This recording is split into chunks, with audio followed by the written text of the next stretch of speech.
Good. So to prepare our minds and get us into the theme for this evening, Brother Ron has asked that we read together from Exodus chapter 21 and the first 11 verses, and our brother Peter will do that for us. So it's Exodus 21 verses 1 to 11. Now these are the judgments which thou shalt set before them. If thou buy an Hebrew servant, 6 years he shall serve, and in the 7th he shall go out free for nothing. If he came in by himself, he shall go out by himself. If he were married, then his wife shall go out with him. If his master hath given him a wife, and she hath borne him sons or daughters, the wife and her children shall be her master's, and he shall go out by himself.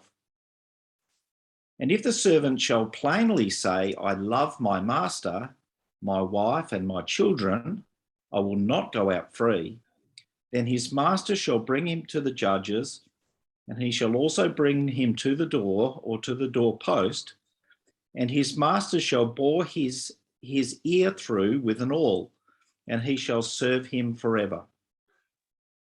And if a man sell his daughter to be a maidservant, she shall not go out as men servants do. If she please not her master, who hath betrothed her to himself, then shall he let her be redeemed. To sell her into a strange nation, he shall have no power, seeing he hath dealt deceitfully with her. And if he hath betrothed her unto his son, he shall deal with her after the manner of daughters. If he take him another wife, her food, her raiment, and her duty of marriage, he shall not diminish. And if he do not these three unto her, then shall she go out freely without money. Thank you, Brother Peter. So at this time, we'll turn the class over to Brother Ron for his first of two classes under the theme of Does God's Law Actually Repress Women? Brother Ron. Thank you very much. We're going to continue in these two classes, God willing, the series we began a couple of months ago in relation to the law of Moses and how it's viewed in the modern world today. And to actually defend the God of the Old Testament against the skeptics and the atheists that are out there around us.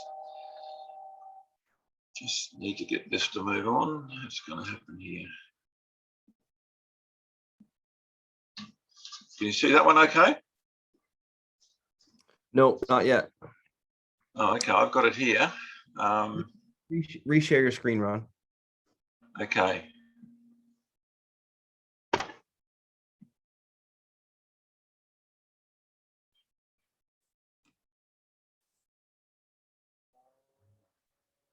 Sorry about this.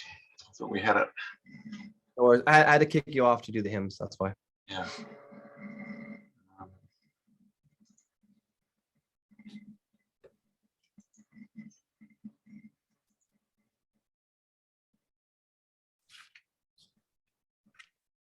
There we go. Okay. Okay. Can you see the second screen? Yep. There we go. See the four horsemen. Okay. Yep. You might remember from our last time that we dealt with the subject of the skeptics and the atheists that we're dealing with these supposed called four horsemen there and their anti-God books, which are out there in the world and have been out there for about 20 years now, where they have tried to pull down religion and particularly the Old Testament and to show people that there is no such God. And recently, Richard Dawkins put out another book which was aimed at young people called Outgrowing God. And we get a very distinct idea that there has been and is a very successful campaign to get the world to move away from religion and from God, and particularly away from the Old Testament. So we're dealing with people like Richard Dawkins. We saw last time that what he does is gives men the excuse to be what they really want to be. He himself is a little bit unsure about God totally. So he says there's probably no God, but they don't want to know about God. And so they find many reasons to speak against him. And we're up against the challenge of the new atheists. And we've dealt with in our previous class the jealousy of God, slavery and racism. and genocide and all of those things that they charge God with. Today we're going to deal with that last one on the list there, which is about how God supposedly demeans and suppresses women. Of course, in this particular thing that they project, they team up with the feminist movement and they target religion expressly. And this is one of a noted feminist that you can find on the internet. But she makes the point very clearly: religion is against women's rights and women's freedom. In all societies, women are oppressed by all religions. That's a pretty general statement. But, they have this very firm opinion that the law of Moses especially was a problem, as is, of course, many other religions, particularly Islam. And she goes on to say this: I strongly believe that no one can be a true feminist without being an atheist. All religions are anti-women. No one can be a pro-woman while supporting anti-women dogmas. And to people like this, their God has become absolutely loyalty to the feminist cause. So if it doesn't agree with feminism, then you can't even have the concept of a God behind it. So they start from the premise that feminism is actually the perfect way to think. Instead of course, as we do, starting from the premise that there is a creator God who has the right to tell us how he will have the universe to be managed and how we should also conform to his patterns of doing things. And this is a classic case of people trying to recreate God in their own image. To them, their God has become their feminist ideals. And they are very clear. This is a fairly ancient feminist, but one of the early people who took on the church. And she said this: I have endeavored to dissipate all these religious superstitions from the minds of women and to base their faith on science and reason. Of course, you can see she was an early humanist. I found for myself at last that peace and comfort I could never find in the Bible and the church. The less they believe, the better they are for their own happiness and development. The Bible and the church have been the greatest stumbling blocks in the way of women's emancipation. And you can probably understand some of this sentiment because in many ways, the church, the established Church of England and the Catholic Church have been quite repressive of women in some areas. And they certainly, the culture of society treated women quite poorly. So we have to ask the questions: can we defend all religion? I remember a few years ago, Tony Blair actually debated on the BBC against Richard Dawkins about could religion be defended. Well, he was pretty well cleaned up because there are so many things you can point at religion that have been so wrong. There have been so many wars based on religion, and you've only got to look at the Sunnis and the Shias in the Middle East today to see how that can work itself out. You have religions that have honor killings of people who don't conform. You have the Taliban and what they're doing in Afghanistan now, the bombing of girls' schools in Pakistan. And all of these things are done in the name of religion. And you've only got to go to Northern Ireland to see how vicious it can get. And we can't defend any of those things because all of those practices are completely against the word of God. So we note that Jesus confronted the hypocritical religion of the Jews at his time. He also warned us that in the age to come, there would be false prophets who would rise up and speak perverse things. So, religion in total cannot be defended because much evil has been done in the name of religion. And even today, some of the major religions of the world, they demean women to a very low status. They mutilate women and they suppress them far beyond what is required by God. It doesn't mean then that true religion has to be thrown out along with all the others. In fact, Christadelphia has a remarkable history of being far ahead of society when it came to implementing Bible principles. You're probably aware that in Christadelphia in the 1870s, sisters were given the vote in ecclesial life, 40 or 50 years before they got the vote in society. Women went out and actively preached the gospel like Sister Roberts used to do. Women were consulted on ecclesial matters. They were encouraged to study the Bible for themselves. Whereas in most of the established church, that was all left to the priest or the minister, and even maybe some men, but very few women were ever encouraged to study the Bible for themselves. And of course, when it comes to marriage, the Christadelphian movement has had a much clearer idea of the ideal relationships within marriage. And so women have had a much less patriarchal view of marriage in our Christadelphian community.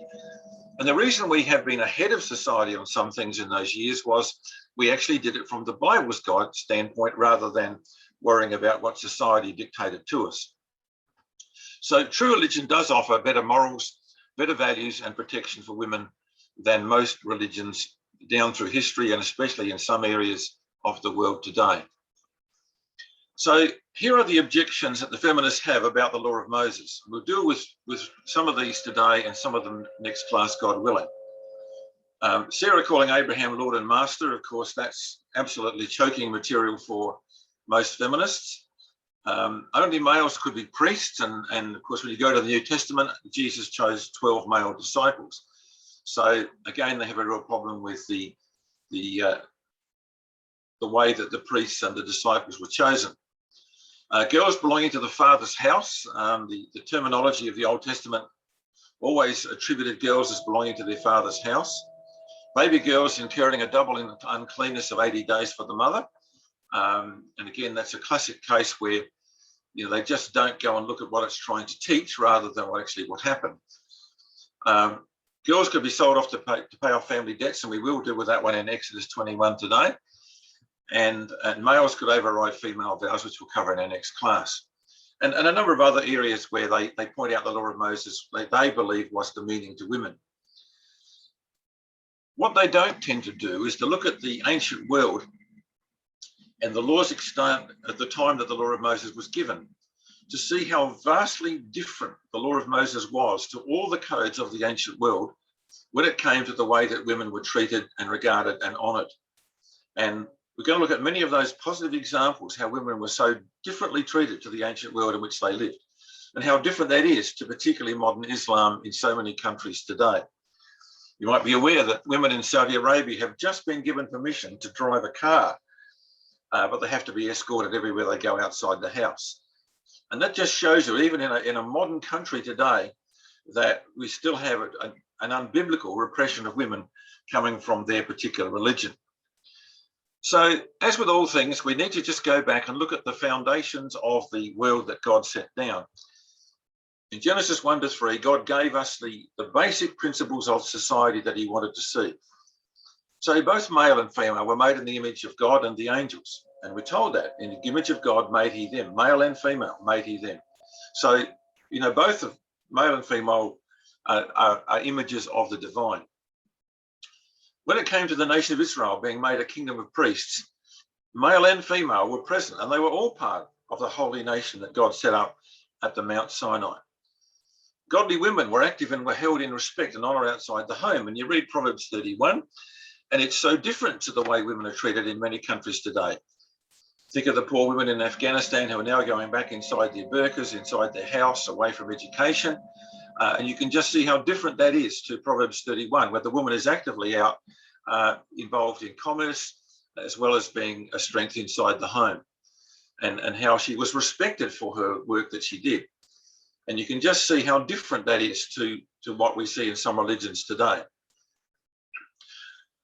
What we do find in the law of Moses is that there were many laws that were given to protect vulnerable women and to make sure they were not abused. And we're going to see a number of those today. And this is something that you don't see in many of the Islamic religions in particular, is that women are treated as well down the list. It's usually the fathers and then the sons, and then the women are somewhere down the end of the road. And vulnerable women don't have any protection in those societies. And now we have a situation where in the law of Moses, there was a tremendous emphasis upon protecting the women who were left in vulnerable situations. And we'll look at some of those as we go through. So let's come to the first one. Why were there no women priests? Well, when you look at the fact that God chose the family of Aaron to be his priests, the skeptics and the feminists, they always put the worst construction on the Bible. They judge God's law in comparison to their modern day values, which of course those values do tend to change over time. So they say if there were no female priests, then God is discriminatory, he's a misogynist, and therefore he can't be accepted because he doesn't conform to our values. Well, as we know, you cannot approach the Bible and God and eternity in those terms, because God is the creator. God made the world. God set the laws of this world. and God has set the morals and values of this world. And what we have in the Bible comes from a wise and loving Father who knows best for his children. So what God did was he appointed one family to be priests. And this is God's prerogative. This is God's right to say, well, I'm creating this nation, I'm creating this priesthood, I will determine who are going to be my priests. And in doing so, he not only discriminated against women, God discriminated against 11 other tribes and the rest of the tribe of Levi who were not of Aaron's family. So, God bypassed almost all of the world's population to choose just one family to be his priests. And God's not bound by modern concepts of equal rights and equal opportunity. He said, I'm going to choose one family to be my priests. So this, of course, is a problem for the feminists. But God established right from the beginning a hierarchical order. God didn't say, well, the women of the house of Aaron could be priests. No, he said, there is a hierarchical order which I have set in place right from the beginning. I first made Adam. I first made the man. I put him in charge of the garden. I gave him my law. And when the law was broken, he was the one that I held most accountable, because he was the one that should have made sure that law was upheld in the garden. Eve led the transgression. So historically, women were in the transgression first.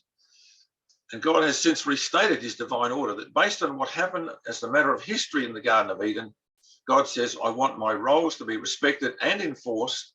And when we come to the New Testament, that comes down to the symbol of the head covering. So God says, these are my principles. This is what happened in history. I have now reinforced my values. So when it came to appointing the family of Aaron to be the priests, God discriminated in modern terms against all the rest of humanity and against the women in the house of Aaron, because God had roles set down for men and women that differ.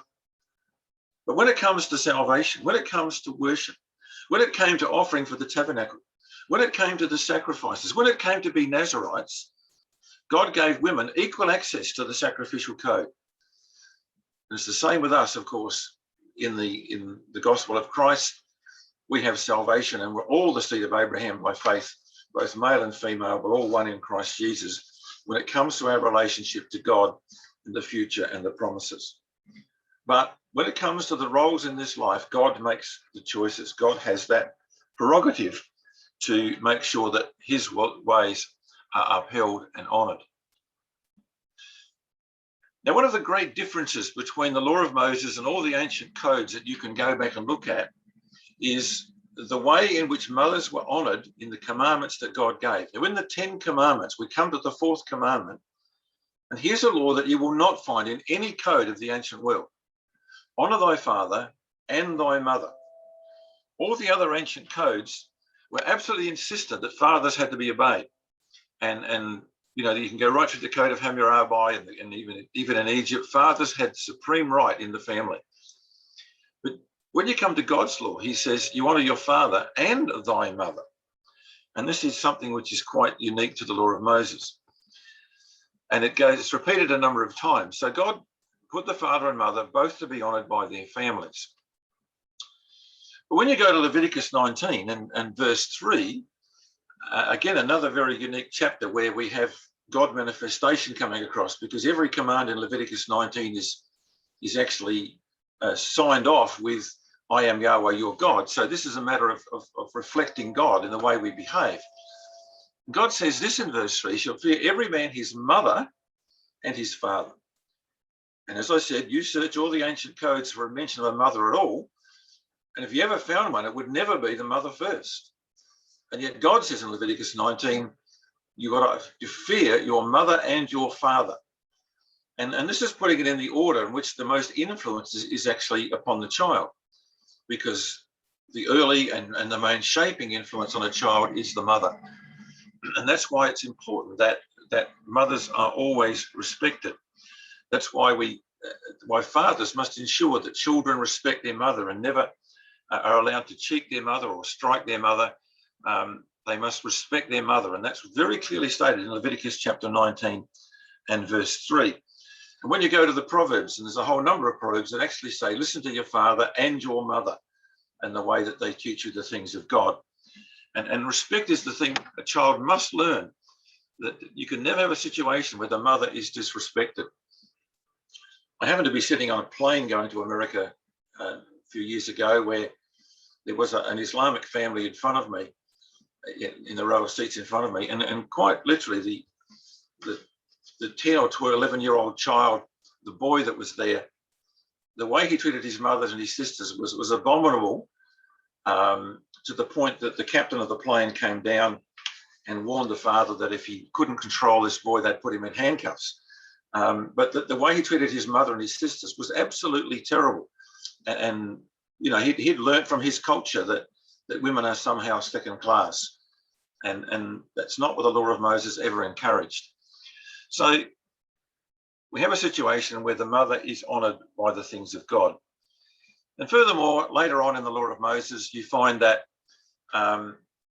people who did not respect their parents were in grave danger.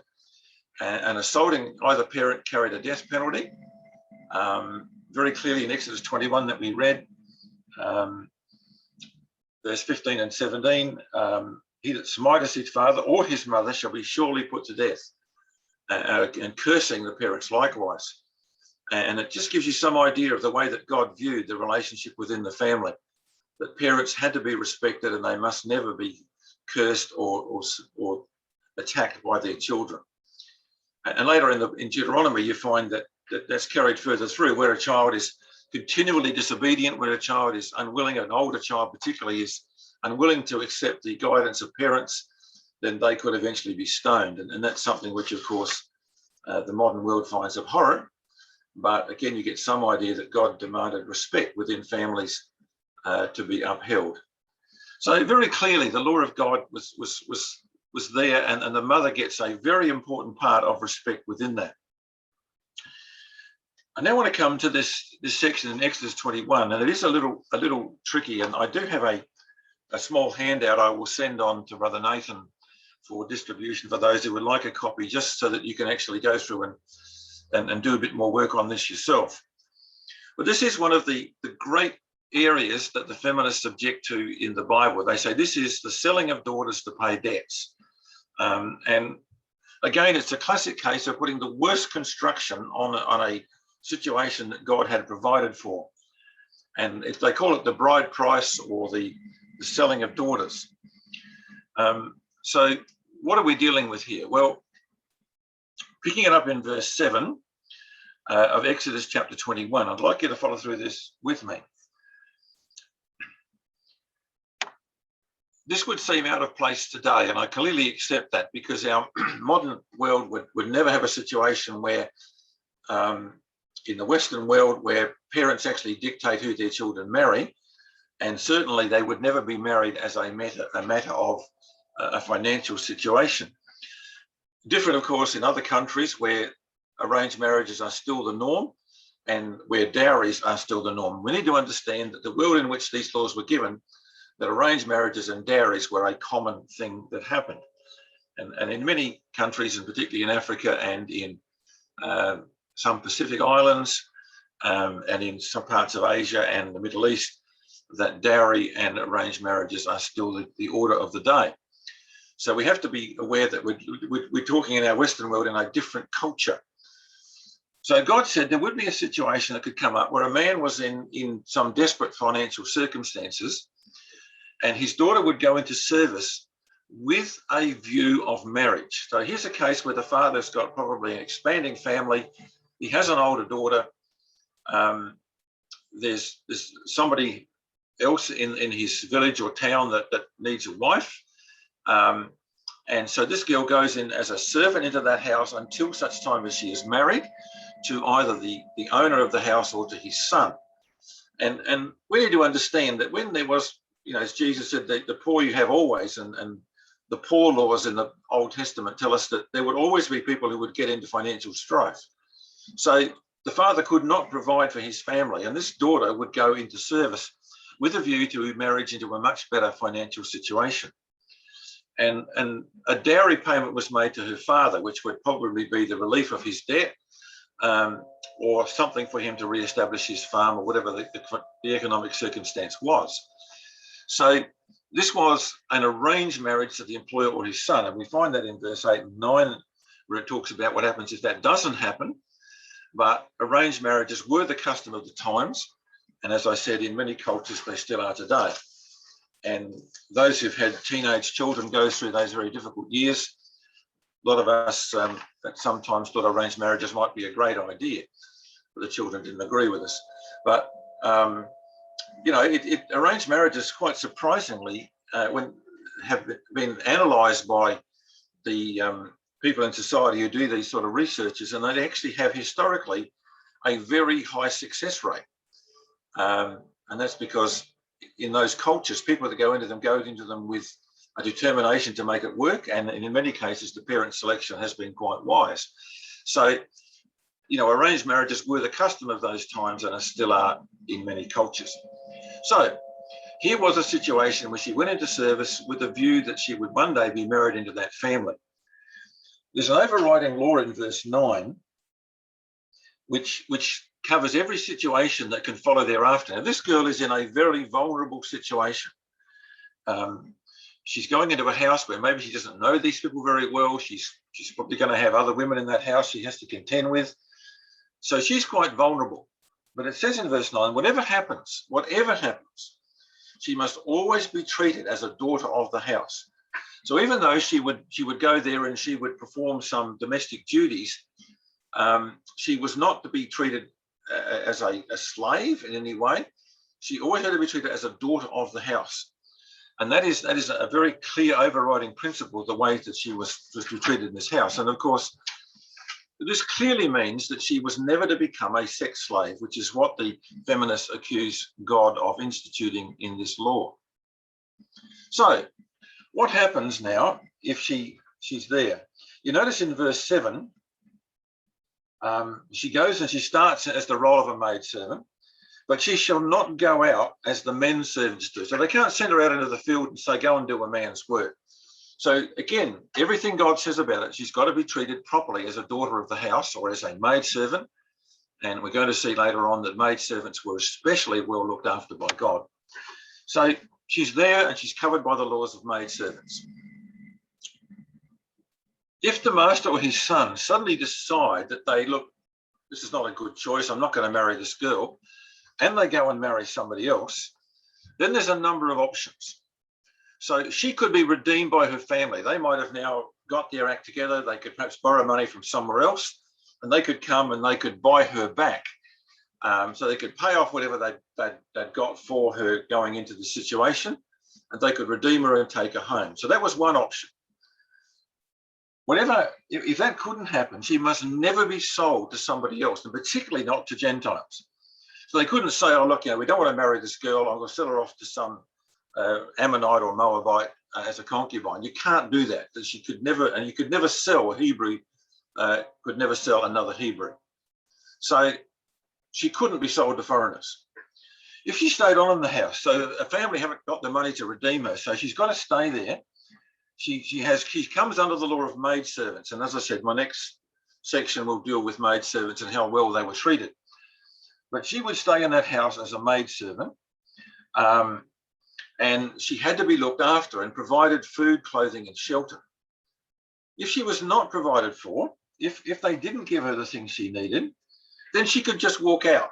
She could go back home without any cost or repayment of the debt, or she could go and she could work for somebody else. But, it was completely because she had been let down by this promise of marriage. And when it says there in verse 8, he hath dealt deceitfully with her, the ESV has, he has broken faith with her. So a breach of promise has actually happened. And the promise of marriage that she went there to get involved and to get married to the master or his son, that promise has been broken. They have deceived her. They've broken their faith, and therefore they now have a responsibility to make sure that she is well looked after and doesn't become vulnerable to any other afflictions. So, same in verse 9, if he betrothed her to his son, he shall do with her after the manner of daughters. So she now becomes a daughter in that house both before and after the marriage, obviously, and even if she's not married to the son, she's still got to be treated as a daughter of the house. And that just gives you some idea of how much God was protecting this girl who has been put into a very vulnerable and very uncomfortable situation by the breach of faith of her employer. Now, I want to make some comment about the way the feminists, of course, would look at this is that this girl has been sold as a concubine, and they completely misread verse 10 about the duty of marriage as being the fact that she then just becomes she's treated as a concubine. And 2 points you can make with that. God always totally forbade sexual exploitation. And you can see that in Leviticus 19, verse 29. And God never approved of concubinage. And of course, we know what happened with the kings. Something God said they shouldn't do, but they nevertheless did. But God never approved of concubinage as a custom, even though it was very common in many other nations. So in the Old Testament and New Testament, God never actually approved of taking of concubines, and he's certainly not doing it here. So what does the duty of marriage in verse 10 actually mean? We need to do a little bit of work on this because this is something which is grossly misrepresented by the feminist movement.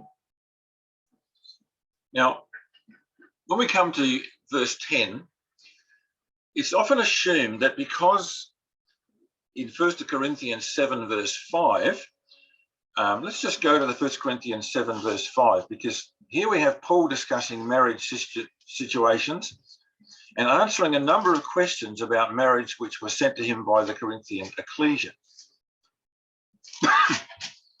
And we notice in chapter 7, verse 5, where Paul is talking to husbands and wives about their responsibilities to each other in a physical relationship. And so he says in verse 5, defraud not one the other, except it be with consent for a time, that you may give yourselves to fasting and prayer, and come together again, that Satan tempt you not for your incontinency or lack of self-control. So Paul actually states in Corinthians that partners who go into a marriage relationship do have a sense of duty and responsibility to each other to provide for their physical needs. And because we have this similar concept of providing for physical needs in Corinthians, people assume that immediately back in Exodus 21, that when it says he shall give her duty of marriage, that this is the fact that he's got to have sexual relations with her as a concubine, even though he won't marry her. Well, that, of course, is not what God intended. So back in Exodus 21, verse 10, let's just examine this incredibly unique word, which is translated as duty. And it is a unique word. Because we can't compare with other translations, or we can't compare with how it's translated in other places, we have to go back and look at the root of the word. And the root word indicates a dwelling or shelter. Some of the Hebrew scholars say it has relationship to oil or ointments. And so you're getting an idea, it's the needs of life. Young's Literal has translated that as her food, her covering, and her habitation. So food, clothes, and shelter. ESV has her marital rights, which I think is probably quite a good translation, but still leaves the door open to the assumption of sexual abuse. And this is a case where this girl has got to be treated as a daughter of the house, and she's got to be provided for all the needs of life that she has, and in return she continues to serve as a maidservant. And that's, I think, what God is doing. So let's always remember that this law was designed by a loving God to prevent abuse to somebody in a vulnerable position. And the girl who's no longer got a promise of marriage is in a vulnerable position. But they cannot mistreat her. They cannot use her in a wrong way. So I'll come to the law of maidservants at the end of this particular session, and you'll see how well maidservants were actually treated under the law of God. And it's a remarkable thing that God provided for these most vulnerable of women in these situations. So in Exodus 21, let's just summarize by saying that it was never a provision for girls to be sold into sexual slavery. Yes, there was a situation of family debt that was actually covered by her going into service. But in her case, she was going in most cases, she would go straight into a marriage in a much better financial position than staying at home in a poor family. And in a time of the acceptance of arranged marriages, they would not think that was a great burden. So it's a case where God provided for her, and particularly this particular provision here is about what happens when she has been let down by the promises that were made to her, and to make sure she was therefore provided for in that unfortunate situation. So again, it's a matter of how you want to read the law. If you want to come here and try and find that a girl's been sold by her father and becomes a sex slave, then you can read it that way, as the feminists do. We come at it from the point of view that this is a loving God preparing for the needy and the vulnerable. And God is making sure that there is no abuse, even in a situation where a family's got into debt. I think, because the bulk of this is about providing for her when the breach of faith occurs, we can see that God's emphasis is on protection. So again, we read that law quite different to the feminists. I want to go now to another one that the feminists have a problem with, that is the taking of female captives. Now, we pointed out in our previous class about the genocide of the Canaanites that Israel were commanded to kill every Canaanite man, woman, and child because the nation was incredibly apostate, incredibly affected by the immoral religion of Canaan. Israel were never ever told to go and attack nations outside the promised land of Canaan. The only time they ever went to war against those nations is where those nations had proved to be hostile and had attacked Israel, and therefore they could go out and they could take on those nations on their home territory when they had been attacked by these nations. And so you find in David's day that there's war with the Ammonites. But generally, Israel never went to war outside Canaan unless they had been attacked by those nations. So in the situations where they did go and attack, say, a city of the Ammonites, when the Israelites had actually conquered the city and taken the city, they would kill all the males in the city, all the married women, but they could take from that city female captives who were virgins. Now, they could never take Canaanites to be wives, but they could take women from far off lands away from the land of Canaan. They could take those women to be wives and bring them home with a view to marriage. So only the virgins. But when they got home, there was a very special law. So come to Deuteronomy 21. And I want to just again show you how differently we can read the record. If you're coming at it from a feminist standpoint, then any woman taken in war to them would be a great sin. But what was the alternative for these women?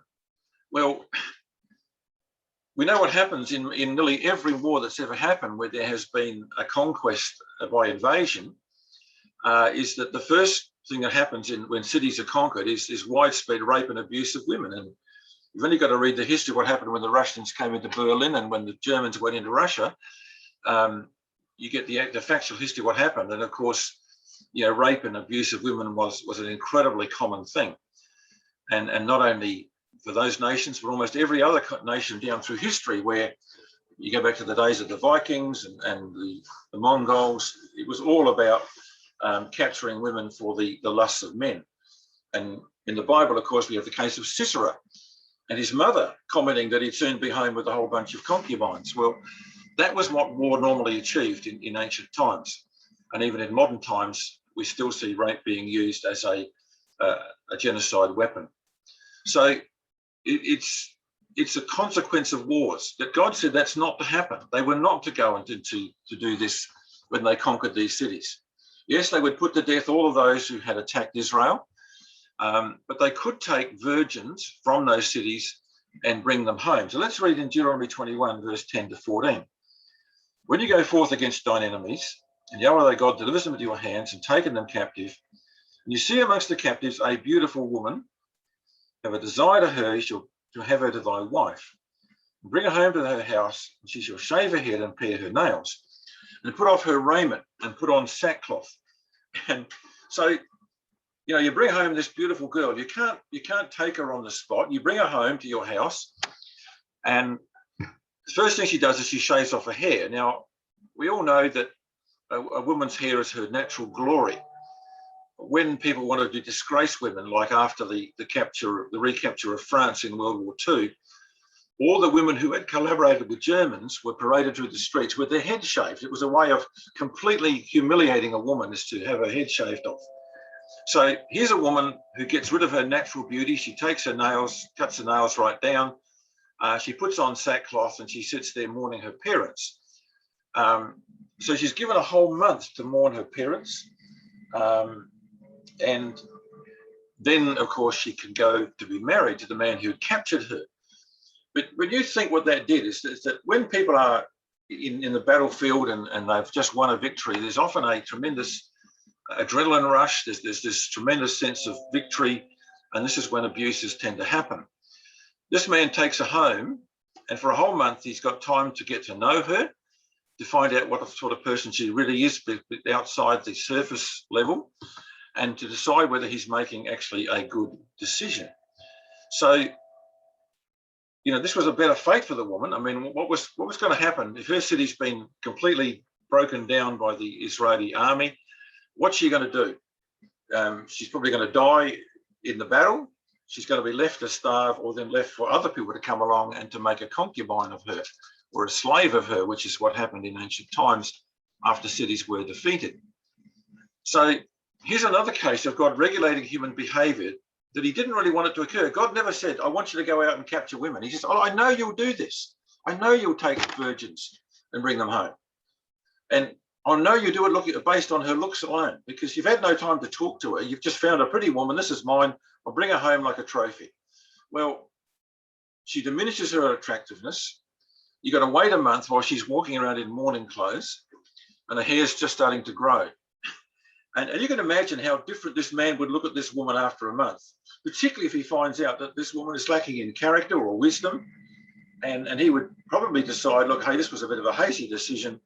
I don't really want to go ahead with this. And then in verse 14, it shall be if you have no delight in her, you'll let her go whether she will, but you can't sell her for money. You can't make merchandise of her because you've humbled her. And they were never allowed to sell this woman as a slave to get a profit out of her. She was released into the community. She became one of the strangers in Israel who were provided for by the tithes and offerings. She would probably end up going to work as a maidservant for somebody else. She may even be married to another Israelite eventually.